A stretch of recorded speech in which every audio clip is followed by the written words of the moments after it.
तिथं म्हणजे काय झालं माहिती का, तिथं प्रेम नाही मिळलं. म्हणजे कोणत्या गोष्टीला असं आपल्याला केलं नाही, महाराजांनी केलं नाही आणि मठातल्या महाराजांनी केलं नाही.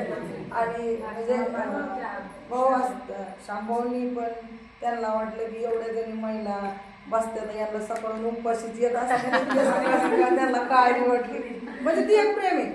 त्यांना कुणाला तरी आपली काळजी वाटते. पण आपल्याला घरी आहे ना, सगळा स्वयंपाक झाल्याशिवाय सगळं झाल्याशिवाय कोणी खापण म्हणत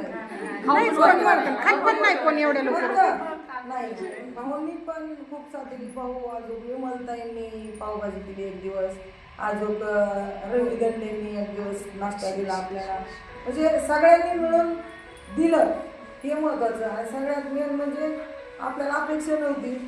मुंबईचे आमचे पाहुणे पण आहेत आणि मी मानलेले भाऊ पण आहेत पाहुण्याला. तिथं सांगितलं सगळ्यांनी, त्यांनी दिली ताईंनी, अजून 2-3 जण आहेत भाऊनी शांभाऊनी पण तिथे सहकार्य केलं.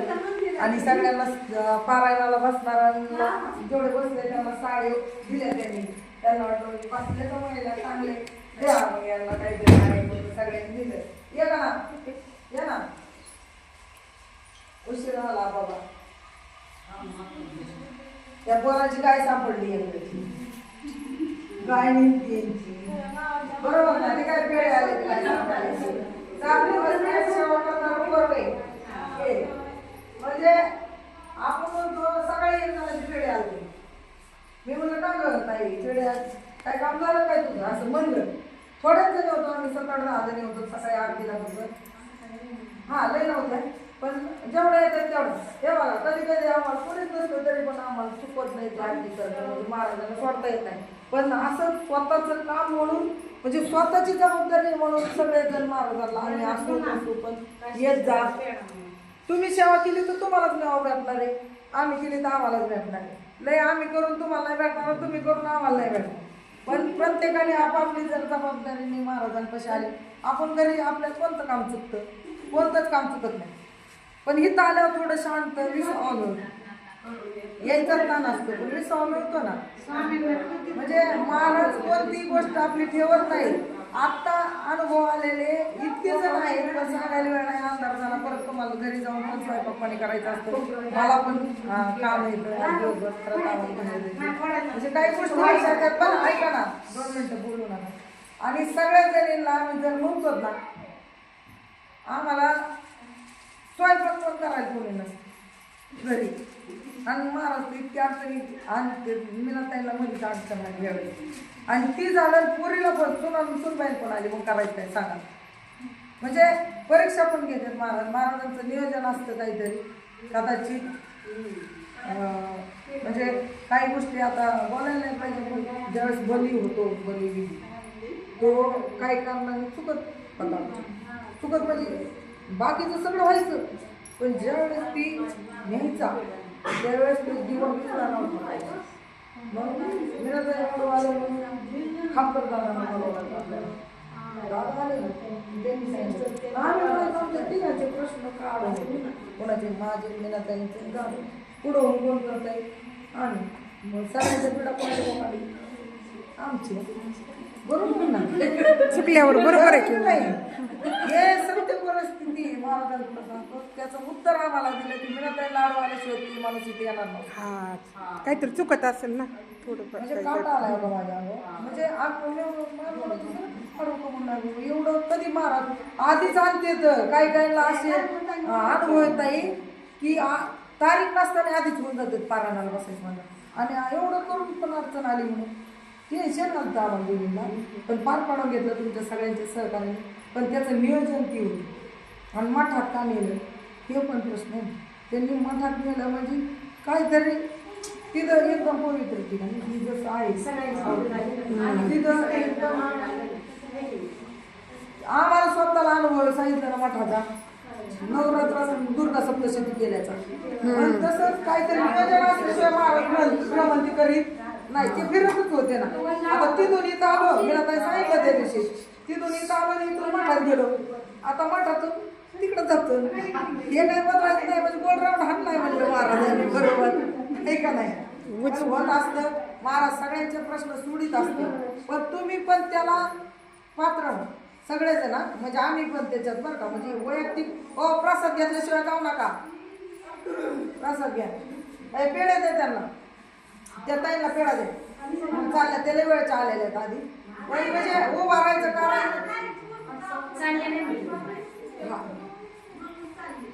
त्या पारायणाला बसल्या नाहीत ताई. मी स्वतः सांगते, आजी पारायणाला बसल्या नाहीत, पण विण्याच्या सेवेला येऊन 2100 रुपये दान दिलेत त्यांनी. किती? 2100 रुपये अन्नदान आहे त्यांचं. आम्ही कुणाला बळजबरी पण नाही केली, पण ह्यावेळेस लई खर्च झाला आणि आपले पैसे कुणाचेच गोळा नाही झाले, ठराविक जणांनी केले. आम्ही काय म्हणलो नका, म्हणजे बळजबरी कधी कुणाला केली नाही आणि इथून पुढे हे करणार नाही. ज्यांना अधिकार दाखवायचा नाही डिके करताय आधी खर्च केलाय कशात तरी पण म्हणलं डिके करताय तुम्ही काय करा, पण डाळीचे पैसे, कारण आम्हाला किराण्याचे बिलं भेटवायचे तितके फोन येते आणि माझ्याकडं पण वैयक्तिक नाही तर आम्ही पण नाही दिले. महाराजांसाठी आम्ही काही मागं घेत नाही किंवा काहीच नाही, पण सगळ्यांनी जर सहकार्य केलं तर बहीण आपल्याला मधल्या अन्नदानाच्या याच्यामुळे शिवेमुळे त्यावेळेस अन्नदान कमी आलं, म्हणजे कमी प्रमाणात आलं. आपल्याला गरज पडत नाही, उदाहरणार्थ नाही काही, मग दरवेळेस खूप अन्नदान येतं ना, मग आपल्याला पैसेच गरज पडत नाही. मंडप द्यावा लागतो, मंडपाला पैसे दिले, मग आता पैसेच नाही राहिले. आज सगळं धरून फक्त पैशावाल्यांचे फोन येते मला जात, कारण नंबर आमच्या सोन्याचे असतं. पण मग जर सगळ्यांनी सहकार्य करा, ज्यांचे राहिले त्यांना ज्यांना द्यायची इच्छा असेल, अजून का पण त्याची किराणावाल्याची बिलं तुमच्या पुढे घेतलं नाही मी आता काही बिलं राहिले तर ते अन्नदान झालेलंच आहे ॲक्च्युली, तुमचं पण होणार आहे. अजून का बळजबरी नाही कोणा, पण ज्यांची मनापासून इच्छा असेल त्यांनी द्या, कारण एवढं वेळेस सहकार्य करा. दरवेळेस तर असतं तुमचं सहकार्य सगळ्यांचं. आम्हाला जेवढं शक्य होईल तसं ठरवलं महाराजांनी आम्ही नाही, तर ते आमच्याकडून पुढून पण गेले. मी माझ्या बहिणीच्या पोरीला जामखेडला म्हणलं की ताई अन्नदान देत असते, अन्नदान झालंय खरं सांगावं लागतंय, पण जे अन्नदान झालंय त्याचेच पैसे द्यायचे नाही, मग ती तुमचंच होईल, जी देईन त्याचे होणार आहे ना. म्हणजे मावशी मी 2200 रुपये म्हणलं 2100 रुपये टाक, म्हणजे 2200 रुपये टाक. 2200 रुपये मागाशी माझ्याकडे ऑनलाईन ट्रान्झॅक्शन आहे, असं ते किराण्याला पाठवलं. म्हणलं थांबा, जशी दिसेल तशी मी पाठवते तुम्हाला, राहिलं तर आम्ही काही करून तुम्हाला पोचतो. शामवर फोन केला भाऊंना, म्हणलं भाऊ काही करा, पण अडचण आली बघ, मी गाणगापूरला चालू होईन मागं घ्यायला उभा, एवढ्या वेळेस अडचण आली. म्हणलं आपल्या ते विनाकारण गेलं ना, जे मंडपाला गेले ना ते आपल्याला इथं मंडप लागत नाही. आपण इथं कापड बांधू काही करू, तिथं कापड बांधता येणार टेळ्या आहेत गावाच्या ना, त्यामुळं आणि सगळ्यांनी सहकार्य केलं. आमचं सुनील दादानी पण, सुनील दादा गोसाई त्याला लई तळतळ होती, माझ्या बहिणीला साड्याच पाहिजे, माझ्या बहिणीला साड्याच पाहिजे, त्याने सगळ्यांना म्हणून त्यांनी तो पिच्छा बँकाचं पूर्णच केलं, साड्या वाटायचं. पण त्याला म्हणजे त्याची इच्छा होती, साड्या द्यावा नाही म्हणले होते त्यांनी ती केलं. पण म्हणजे साड्यांसाठी काय नाही, पण तसं काय नाही, पण आपलं संख्येने बसत जा, जेणेकरून तुमचे प्रश्न सुटते. 45 ते 45च राहते. काय होतंय, ज्याला वाढायचं ना त्यातल्या कमी होतात, दुसरीकडे जातात आणि मग तेवढ्यात नवीन येतात. जागे आकडा आहे 45 स्थिर वाढत. हा बघा, नवीन येतात सगळे, नवीन बस ठराविकच कायम स्वरूपाची बसणार आहे, नाही तर नवीन आहेत सगळे, बरोबर का नाही. ज्यांचे प्रश्न सुटले ते बोलवत बरोबर. आपल्या चौधरी ताई आहेत ना, चौधरी ताई त्यांचा मुलगा नाव घेतलं तिकडं, चौधरी ताई नाही पाटील ताई बस नाही इकडं परत नाव घेतलं नाही, होतं इथं पण